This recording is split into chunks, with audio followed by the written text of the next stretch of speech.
Check to see if she's all right on our end. But yeah, you know, module 3 questions, you know the type of questions that you can be expected to be asked, right, on the module 3. Just bear in mind that how the questions are actually structured for CAPE is that you get 3 questions, okay? And I believe each question's values 30 marks. What they tend to do is to like,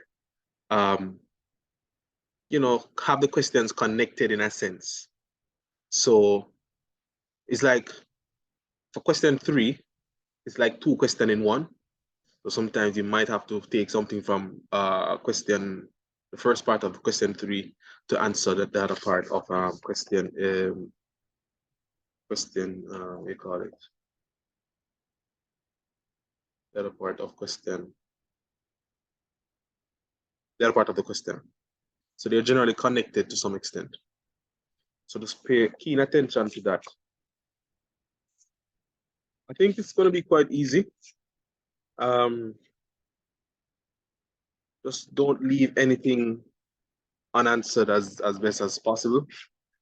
That's just how, that would just be my encouragement in any type of questions that you're answering.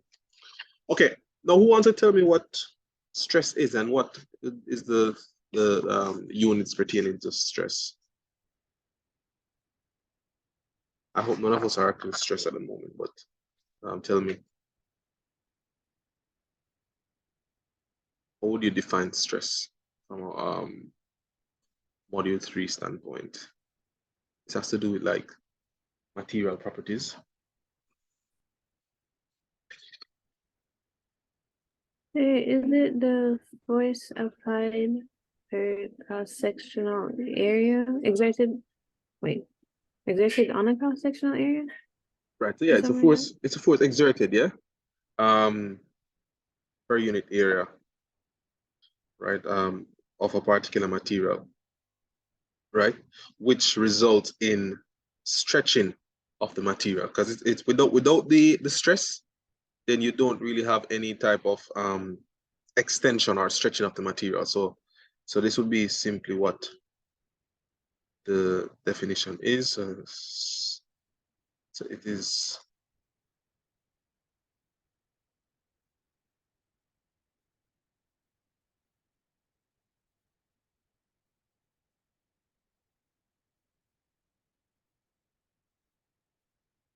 and bear in mind that, you know, you're applying some type of force. So that's why we say external force, right? A unit area of a material.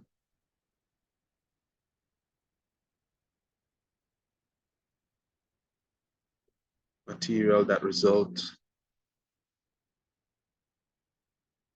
in the stretching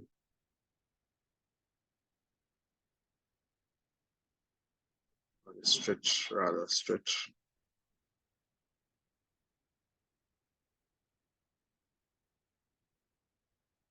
of the material. And who wants to tell me the unit?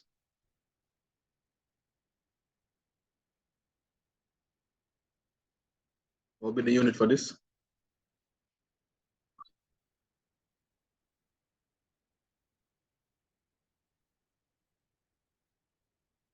As a matter of fact, ladies, you know, if you just state the formula, you can get the marks, you know.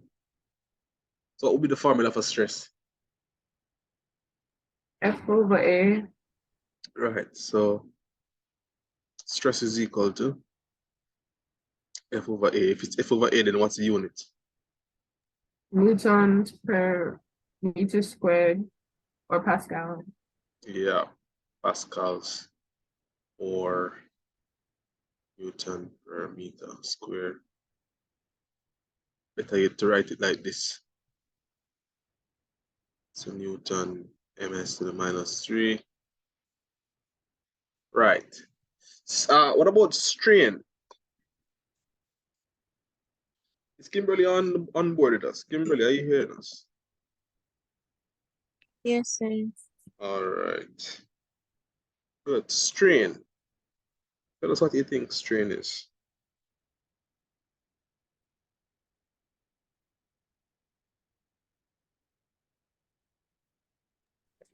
Um, it's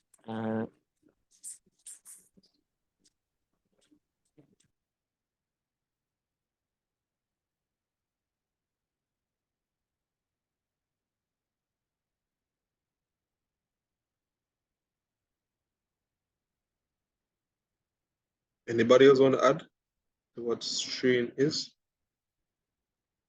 The extension per unit length. Basically, yeah. So as you can imagine, you know, after applying the stress, you would expect the material to extend, and to find out how much it has strained by is to find the ratio of the extension per unit length. And of course, this doesn't have any unit. So we say that the strain is a measure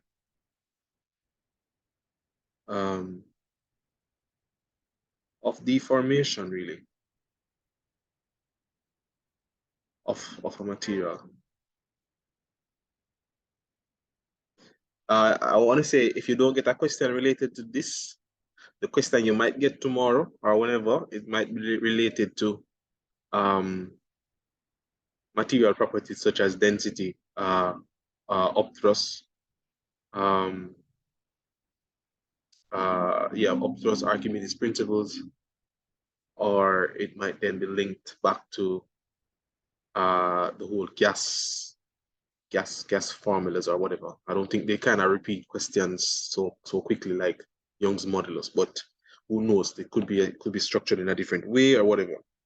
So I'm just giving you the different options that might be. So if you do probably need to go back over how to understand upthrust and all of that, then please do that before the night ends, to have an idea.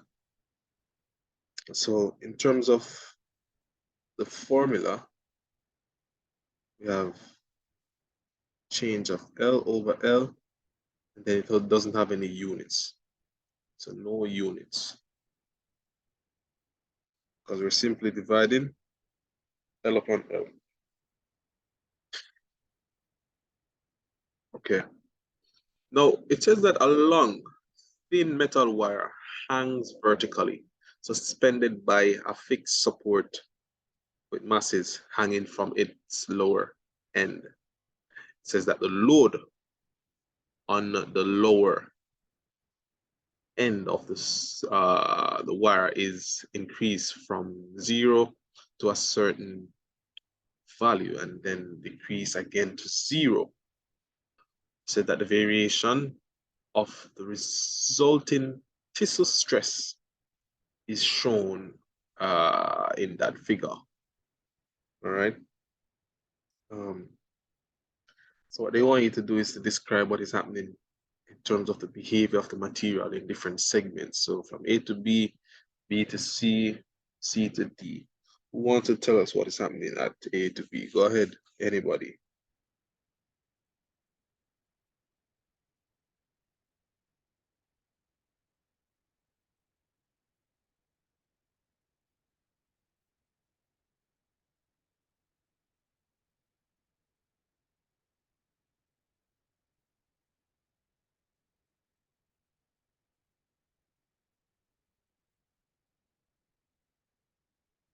both the stress and strain are increasing. Okay. Well, let's think about the material. What do you think about when they say behavior of the material, like what you really think them really are talking about?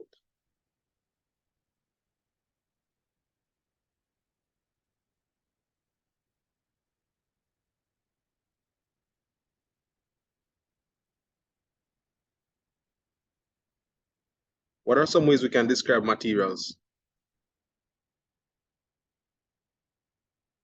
As ductile. Okay, ductile and what's the next one again? Malleable. Malleable or plastic, so on, you know? So based on this, we're seeing from A to B a directly proportional relationship between the stress and the strain. So in that case, we can say that the material is undergoing what we call elastic deformation. So you would by and large say that the material is behaving like an elastic material. That's how you would describe it. So in essence, A to B, we're saying the material is experiencing experiencing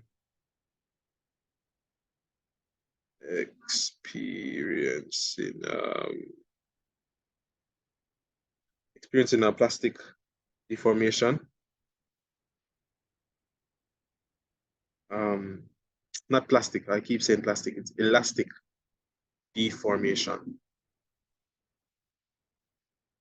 All right, deformation. I mean, just think about it. It's undergoing a directly proportional relationship here. Shows that as the stress increases, as the classmate says, as stress increases, strain is increasing. So that shows that it's obeying Hooke's law. So therefore, elastic deformation. From B to C, what do you think I'll go on a B to C? It's experiencing plastic deformation. All right, yeah.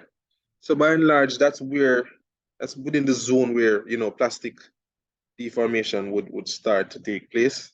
Another way or a safer way of to state it, because in some cases, the material within this region can go back to its original length and shape, because there's a point to which what we call the elastic limit, where we'll probably need to identify that at some point on the graph, which by and large could be somewhere here. I didn't like this particular question because of how short they kind of show us this progression here, but I would by and large say that the elastic limit is going to be somewhere right here, and that's the limit to where the material does not obey Hooke's law or will not go back to its original format thereabout. But yes, you could say that it is undergoing plastic deformation, but just be on the safe side, we can simply say that the material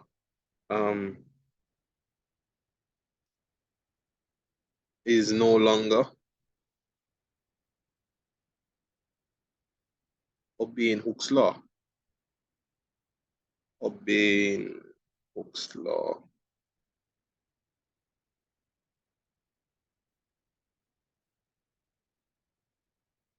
Obeying Hooke's law. And for that reason, so we could say that, the material is still within the elastic region, because I mean, of course, the elastic region can stretch a little bit further, even beyond this point. But I think, I would safely say that the elastic limit is right here. I would safely say it's right there, right in this region here. But better yet, just to say that it doesn't obey Hooke's law anymore in that region. From C to D, what can we say is happening to the material?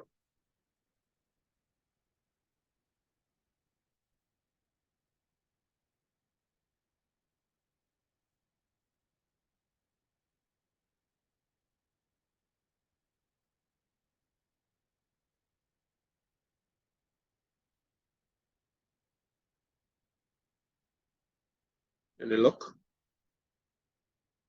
Is this part experiencing elastic deformation? Yeah, so by and large, the material at this point would be fully deformed, plastically. You want to describe it that way? Well, yeah, plastic deformation, or we could say that the material is now permanently undergoing practically permanent deformation. More so, it's behaving like a plastic material at this point, because it's now retaining a new length and taking on a new shape and everything. So it is now stretched out. So it's behaving like a plastic. That's one. And we can say that it is permanently deformed.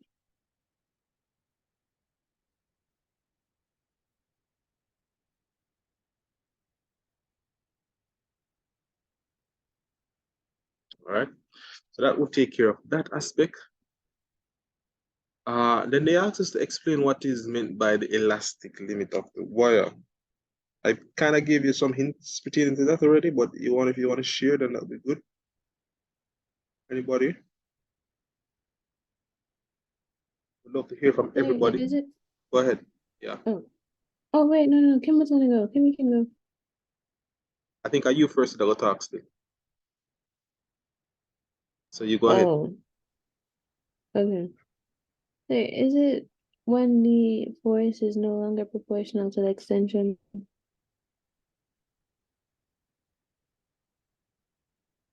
Or when, wait, the stress is no longer proportional to the strain in this case? Yeah, I mean that can work, of course. Um, it's a bit of a tricky thing sometimes, you know. You see the point where we have the elastic limit, right?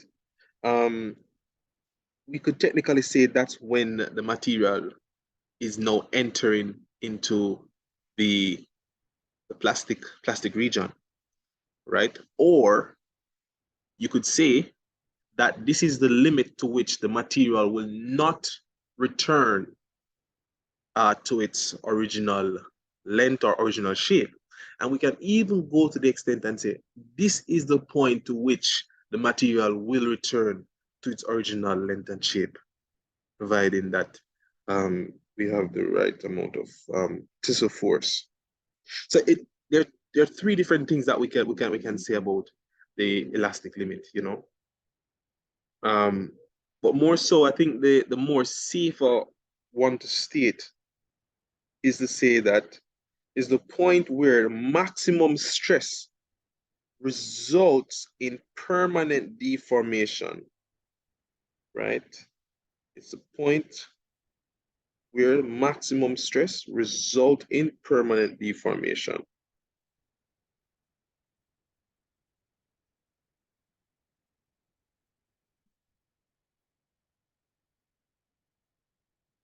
I think I have some other points written down here. I'm just trying to make sense of it.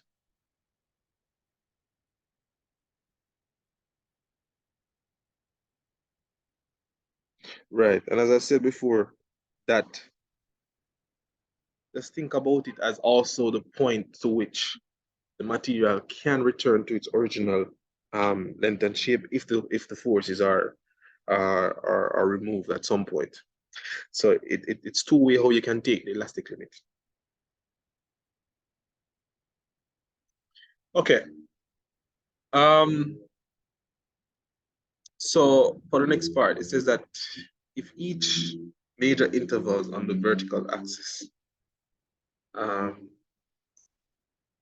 is 150 megapascals, determine the elastic limit of the wire.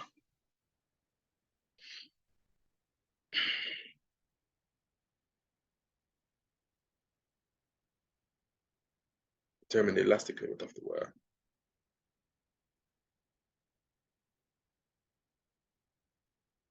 So as I said, I would put this as the elastic limit, right? Because you have another thing you call the yield point, you know. And I think that at C is where the yield point is located, right? By and large,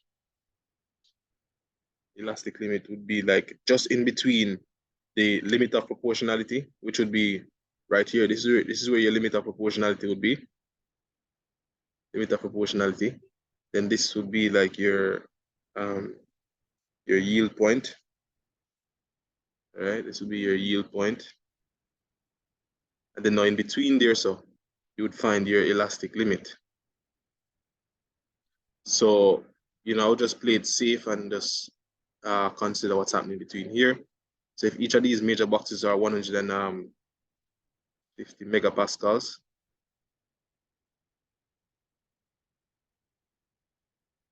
then we can check to see how much the elastic limit would correspond to be in terms of the amount of stress. So it's just for us to just add up all of these values and then figure out what this would be. I believe when I did that, The answer is going to be 510 megapascals. 510 megapascals. So, yeah. Wait, say what did he do? Right. So these intervals are 150, right? So we're adding these 150 go all the way up here, and then just figure out what would be the smaller portion between here, and then add it to that. So if this is 150 plus 150 plus 150, that's like how much so far? It's like 450 or something like that. Yes, And then I would need to work out what the in between here would be. I think the in between is going to be 30. 30 times 260. The 60 plus the 450 should give you the 510.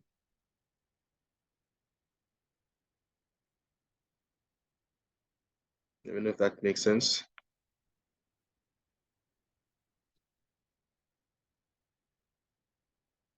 So we have 150 here, so this is going to be 300 mega.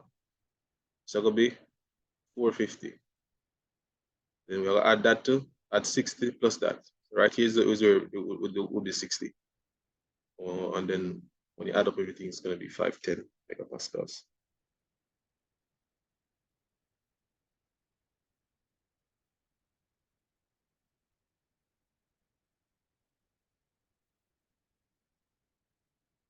Okay, they want us to talk about wires in general. Wire can be described as ductile. State two properties of a ductile material. Who wants to give that answer? We know about ductile material. It can be formed into wires. So it can form into wires.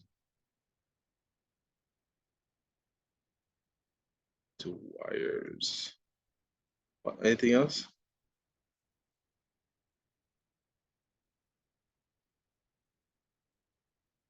Right. It So can, go ahead. It can easily be stretched. Yeah. So it doesn't break easily.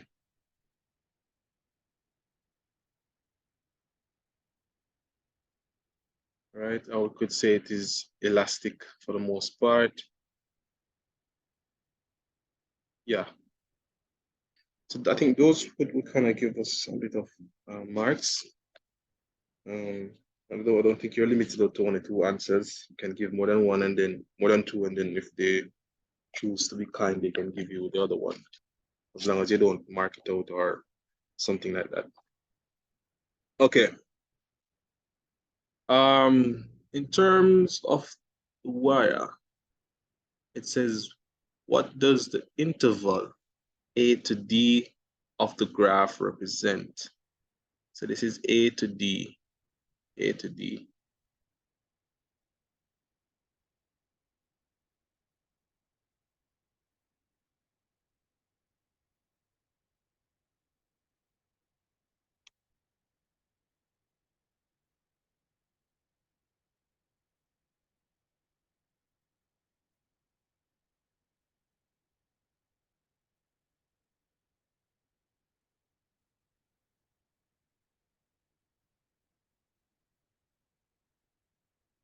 Does it mean an increase in tensile strain?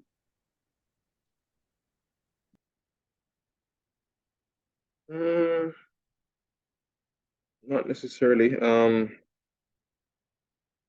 It more has to do with I know there's probably a specific term for it, but it more has to do with the new length that the string would attain per se. Right? Let me just quickly.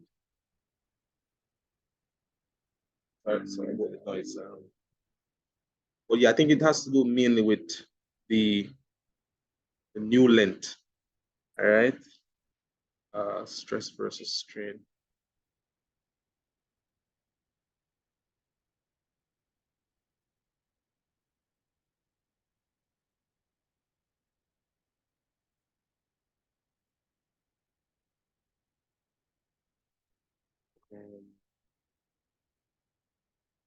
What did they call it again?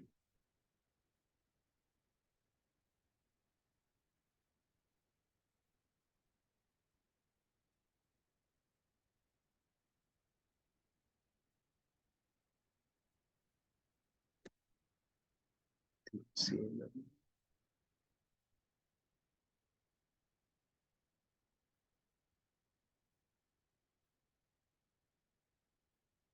Right. When I find it, I'll tell you. But it has to do with something mainly with the new length of the material after it has been elastically deformed. Yeah, but I'll tell you in a few minutes when I find it. Okay. Now it says state how much energy per unit volume that is stored in the wire during the loading process. And you're going to use the graph to determine this. So they want you to find how much energy per unit volume is stored.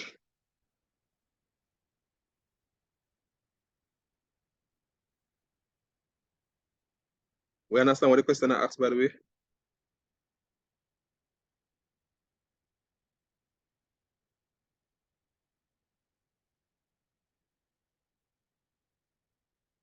Wait, sir, can you go back to the question?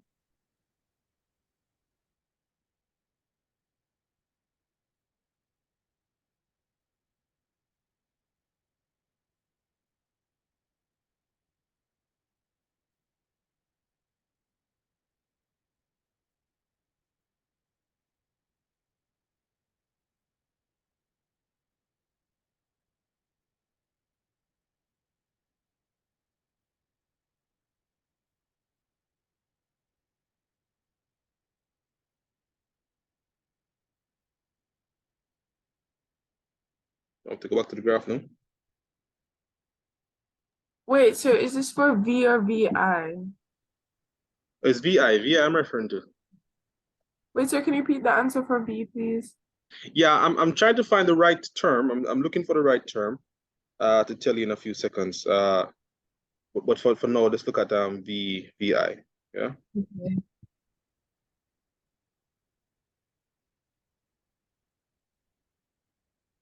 So is it by finding the area?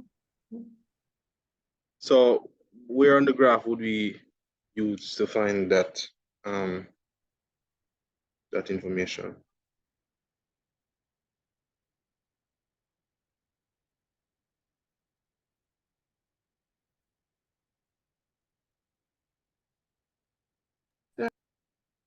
I'm not entirely sure. So they're talking about the loading process. The loading process is when you're adding the weight to the system, right? Would you agree? Yes, sir. Right. So that takes place by and large within the A to B region mainly, right? Of course, some aspects of C could work. Going up to C could work, but mainly it's from A to B. So you want to, in a sense, find the area underneath that region per se. So you'll be looking at the area underneath that region of space where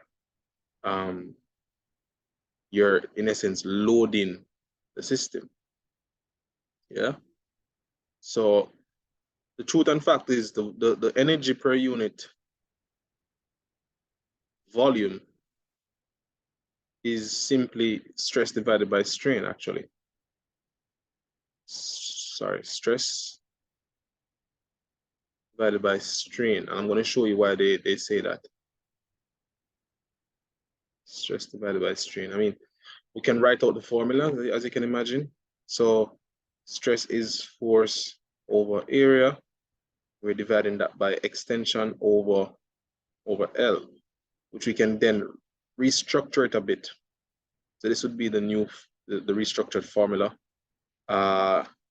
Force over area times L over E, which is saying, you know, force times distance is work, right?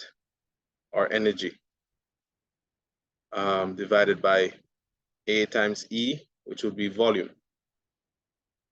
So that's how they came up with this thing as energy per unit volume, because work and energy is the same thing.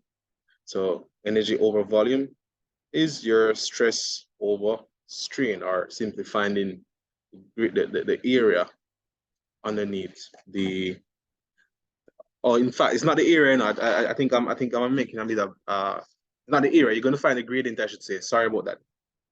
It's a gradient that you're trying to find. What I said about the area is a bit different here. So this is going to be the gradient, I should say. Because energy over volume is the gradient, which is the same thing as stress over strain. So you'll be finding the simply the gradient of this part of the line, and that will determine the energy per unit volume. Wait, so you find the gradient of where? Of A to B, because this is where you're adding weight to the system. In essence, you're loading the wire. So that is what they're referring to. They're asking you what would be the energy per unit volume when you're loading the wire, which would be where we are experiencing the elastic deformation happening from A to B. A to B. If I said A to D, it's A to B, please. Going back to the question previously, A to D is what we call the permanent stress. Sorry, the permanent strain, I should say. Permanent strain. Permanent strain. So that's just like the new length that the material would have attained after it has been deformed. So you know, plastic deformation is going to stretch it out. So it's going to retain a new length per se, in a sense. So we can refer to that as a permanent strain. So you would use the graph, as we said, to find the gradient between that region. That's how you would get the value or the answer pertaining to the energy per unit volume. So all you would need to say is to just find the gradient. It's not more like of a calculation. So the gradient of A to B would tell you that. I think that's what they want you to state. But let me know if there's any questions.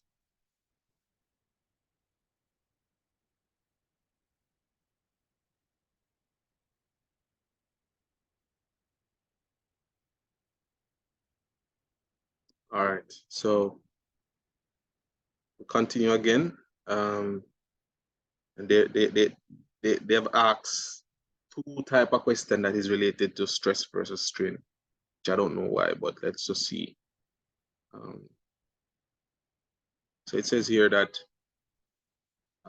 silk is a natural protein fiber of high tissue strength produced by spiders and the silkworm.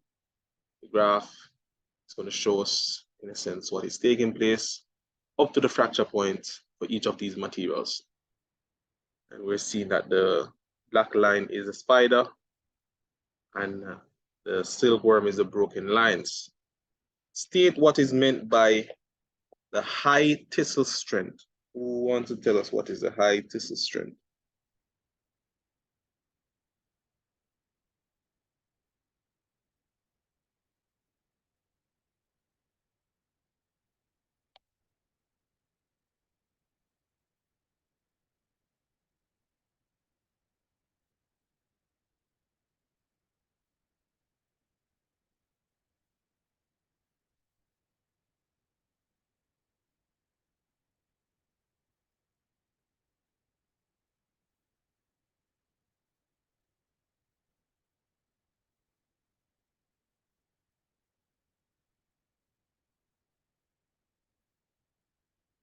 All right. Just a quick, just sketch something here. So normally, you know, imagine that this is our stress versus strain graph for any type of material, or not for any type, but most materials. This is technically how the graph would look like, right? You know, we're gonna have our limit of proportionality right here. We're gonna have our elastic limit somewhere in between here. And then after that, our yield point is going to be behind that point itself. And that is when you can completely say that the material is now within the plastic region zone. Now, between this point and the fracture point, so this point is where the fracturing takes place. This is a fracture point. That's when the thing actually breaks completely. But between the fracture point and the yield point is what we call the ultimate strain, which is the same thing as what we call the ultimate or the high tensile strength, right? This is by and large the maximum strain that a material can bear before it breaks, right? So this is the maximum. If you think about it, it's the maximum stress that the material can take before it actually breaks. So it's the same thing as what we call the high tensile strength, right? High tensile strength and the ultimate strain is the same thing as the high tensile strength. So for that reason, it is simply the maximum stress that a material can bear before breaking.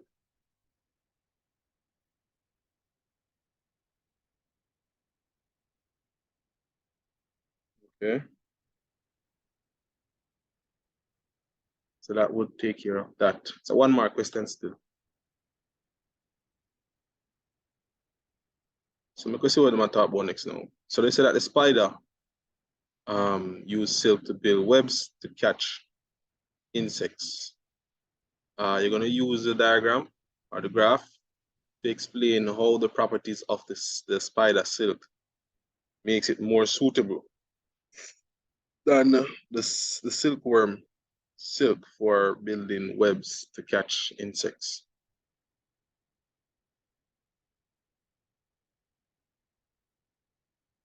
Let me go back to the question so you can see it again.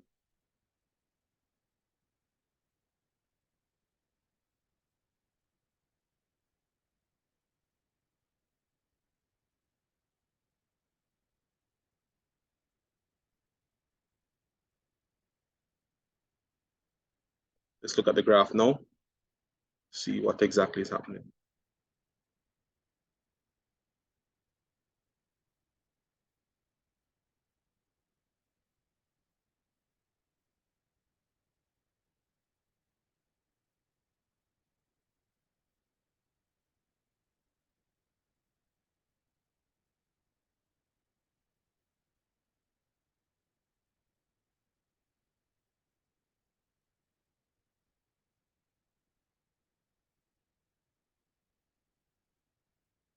Okay. Anybody have anything to say regarding this? I'm not sure. All right. But by just looking at the materials here,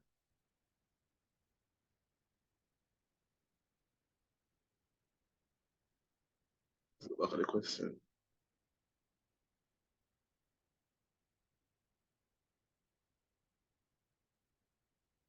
So this is what you're talking about. This is a spider material, and the silkworm material is this. Now, by way of looking at the spider material, we're seeing whereby it is more, I could say it is more ductile in a sense. It requires a much larger, in a sense, it has a much larger ultimate tensile strength, which means that it would require a lot of stress before it breaks. So, you know, in a sense, it would be a little bit more ideal for catching insects because of the fact that to break silk or the silk that comes from the spider or whatever web. It has a very high tensile strength, so it's not so easily broken. You know, you'd have to apply quite a lot of stress to it before it actually breaks. So that's the kind of the reason why it would be more advantageous to use the spider silk to make webs than the slickworm one. So if you look at the slickworm one, it doesn't follow or doesn't really obey Hooke's law for a much long period, right? It has a very short elastic limit, very short also ultimate strength, which means that you know the insects more likely will easily break that when compared to that of the other material. So I think that covers that part. Then they say to us that we should use the graph to determine the maximum amount of energy that can be stored by the silk worm before it is fractured.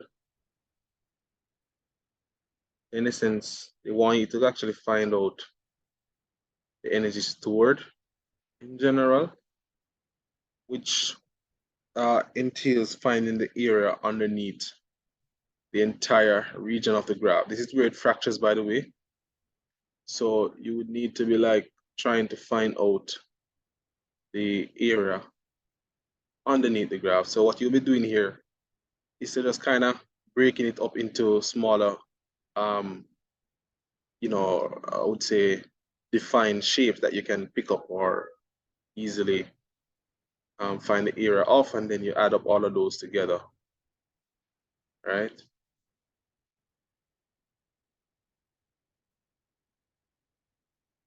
So it's this one will take a little bit of time because you'll be like have to be counting these squares or whatever, and trying to work out these smaller regions and all of that and adding them together. So that's ideally what you'll be doing to figure this out, right? So you'll be finding the area on the for each of these particular shapes that can be identified from this. Of course, it won't be completely accurate, but as best as possible, take these triangles and find the area of them, then add up all of these together to find the overall energy that is stored in the system before it is fractured.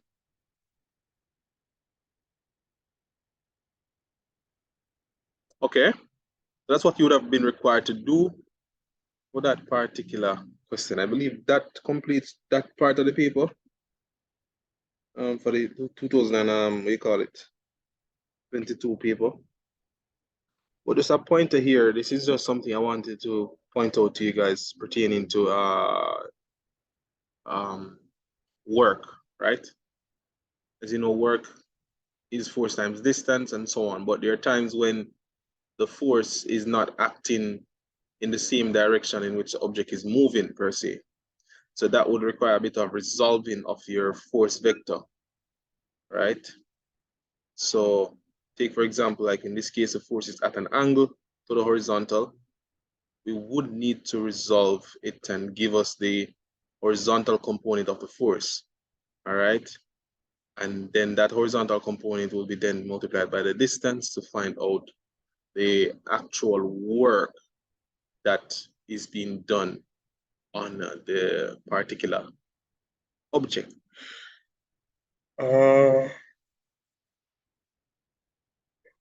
Yeah, so that's just something for you girls to remember, that if the force is acting at an angle, you have to resolve it, and you use the component that is parallel to the distance. Use the component that is parallel to the distance. Another thing you should try to remember is that power can be determined by force times velocity of the object per se. So if they ask you to find the power of something, I don't remember the full structure of these questions, but this is another formula in which you can actually calculate power. Force times speed. Force times the speed. So let's bear that in mind.